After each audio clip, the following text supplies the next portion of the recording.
Greetings.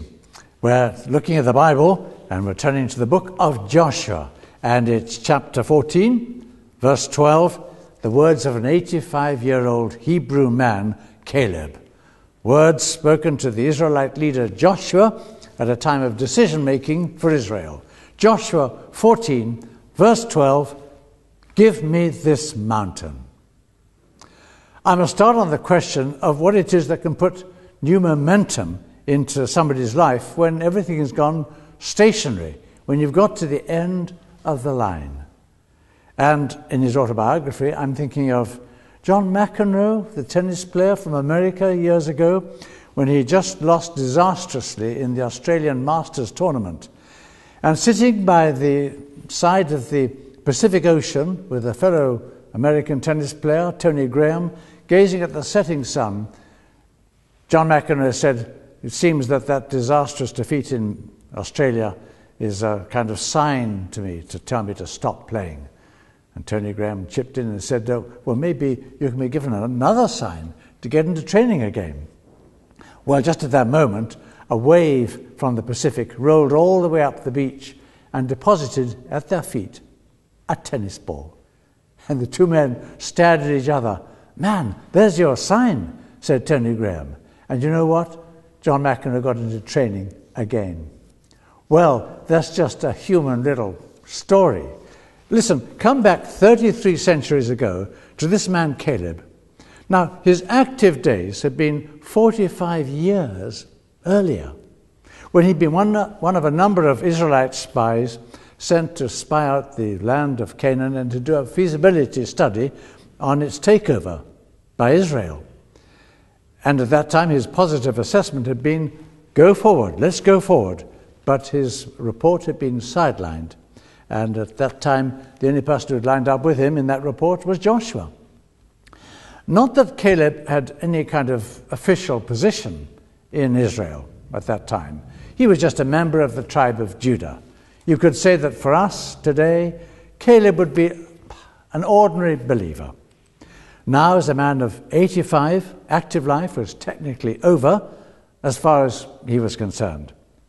And if we ask what today, in Christian terms, is meant by the promised land, we would say all that is contained in the word salvation, forgiveness of sins, new life by the Spirit of God, a membership of God's kingdom and his church worldwide, increasing domination over all that holds us back from being holy, and then also, of course, participation in the new heaven and the new earth that one day will be coming when Jesus Christ returns. Well, all that is contained. Some of that still lies ahead.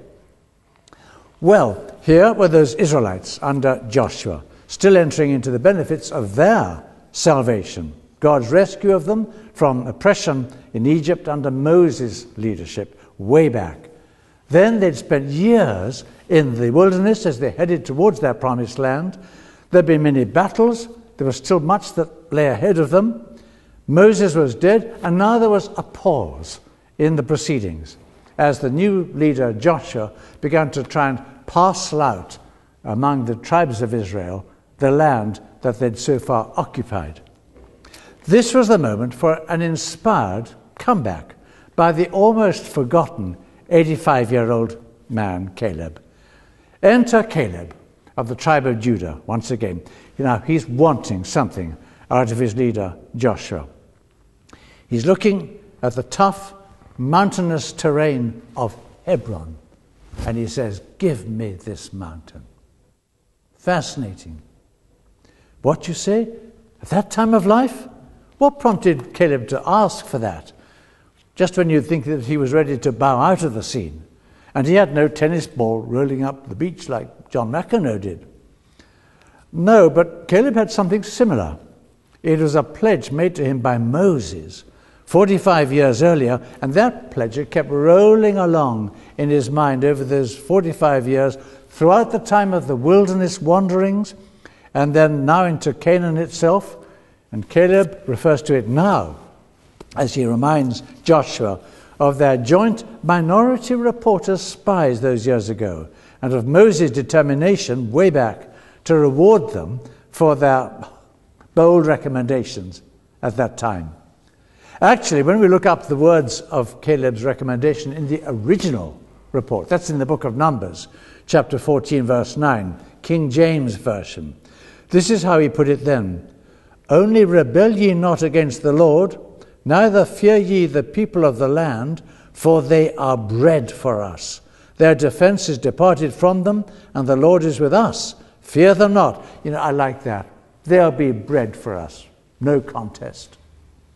Well, that old report of Caleb had been scrapped. And he reminds Joshua these many years later of the episode. So here in our chapter of Joshua 14, I'm reading at verse 7. I was 40 years old, he says, when Moses, the servant of the Lord, sent me to explore the land. And I brought him back a report according to my convictions. But my brothers who went up with me made the hearts of the people sink. I, however, followed the Lord my God wholeheartedly.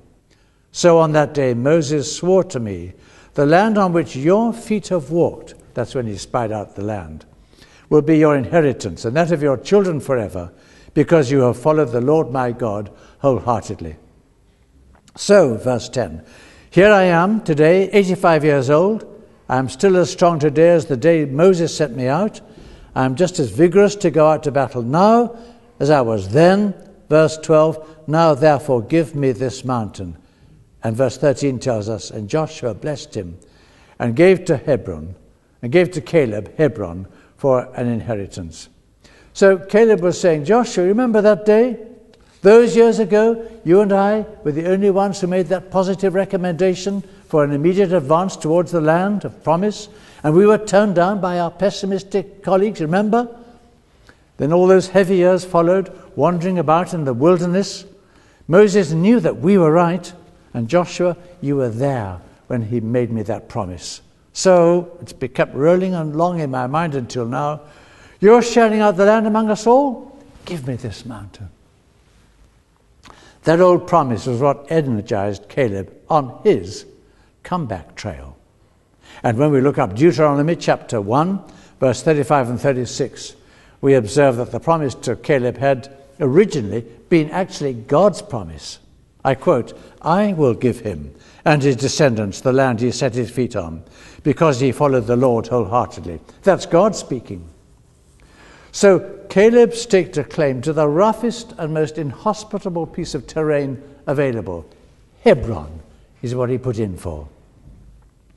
Friends, the real operators for God are those who opt for the hardest assignments going when the opportunity comes.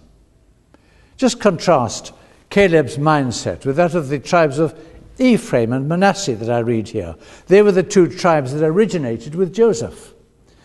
Here in Joshua chapter 17, verse 14, they complain about their land share. Why, they asked, have you given us only one allotment and one portion for an inheritance? We are a numerous people, and the Lord has blessed us abundantly. I like Joshua's answer. If you are so numerous, and if the hill country of Ephraim is too small for you, go up into the forest and clear land for yourselves there, in the land of the Perizzites and the Rephaites, which was another name for the dreaded Amalekites. Oh no, sorry, don't want to do that. They see the iron chariots of the Amalekites, verse 16, and they draw back, even though they're bigger than Caleb. They got more resources than him, but they're full of grumbles, whereas Caleb, for his part, is content to take on 3 Anakite generals, Sheshai, Ahiman, and Talmai, chapter 15, verse 14.